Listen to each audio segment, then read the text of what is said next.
मनसे अध्यक्ष राज ठाकरे यांच्याबाबत ॲडव्होकेट गुणरत्न सदावर्ते यांनी केलेल्या एकेरी उल्लेखावरून मनसे नेते राजू पाटील यांनी तीव्र प्रतिक्रिया दिली आहे। डोंबिवलीतील मनसे कार्यालयात प्रसार माध्यमांशी संवाद साधताना त्यांनी सदावर्ते यांच्यावर निशाणा साधला। कोण काय बोलतं यापेक्षा त्यांची लायकी काय आहे हे महत्त्वाचे आहे। त्यांचा बोलविता धनी कोण आहे हे सगळ्यांना माहीत आहे।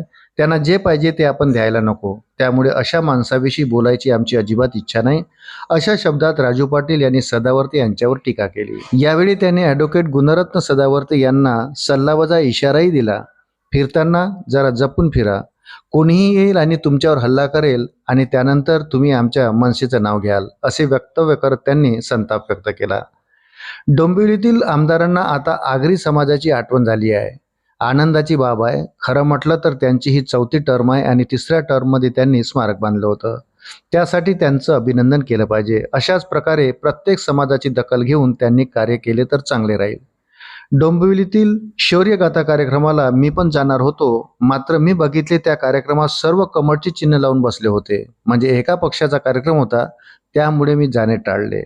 मनसे नेते राजू पाटील यांनी नाव न घेता भाजप प्रदेशाध्यक्ष रवींद्र चव्हाण यांना टोला लगावला।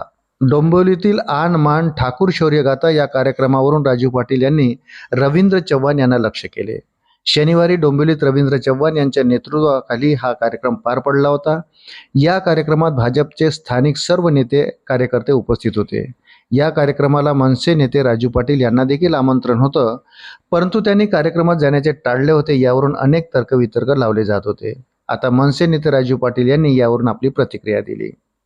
रविवारी संध्याकाळी गोग्रासवाडी परिसरात मनसे कार्यालयाचे उद्घाटन होते। मनसे पदाधिकारी प्रतीक देशपांडे यांच्या या कार्यालयाचे उद्घाटन राजू पाटील यांच्या हस्ते करण्यात आले। या भागाचे मनसे पदाधिकारी मनोज घरत पालिका निवडणुका दरम्यान भाजपात प्रवेश केला होता, त्याच परिसरात हा मनसेच्या कार्यालयाचं उद्घाटन करण्यात आलं आहे। या दरम्यान मोठ्या प्रमाणात कार्यकर्ते पदाधिकारी उपस्थित होते। यावेळी बोलताना राजू पाटील यांनी सांगितले, लवकरच डोंबिवली शहर अध्यक्षाची देखील घोषणा होईल, मात्र ज्या प्रकारे डोंबिवलीचे आमदार व भाजपा प्रदेशाध्यक्ष रवींद्र चव्हाण यांना राजू पाटील यांनी लक्ष केले, त्यावरून आता राजकारण तापण्याची शक्यता आहे। आता यावरून भाजपाची काय प्रतिक्रिया आहे हे पाहणे महत्त्वाचे ठरणार आहे। अशाच नवनवीन अपडेटसाठी व्हिडिओला लाईक आणि चॅनलला सबस्क्राईब जरूर करा। धन्यवाद।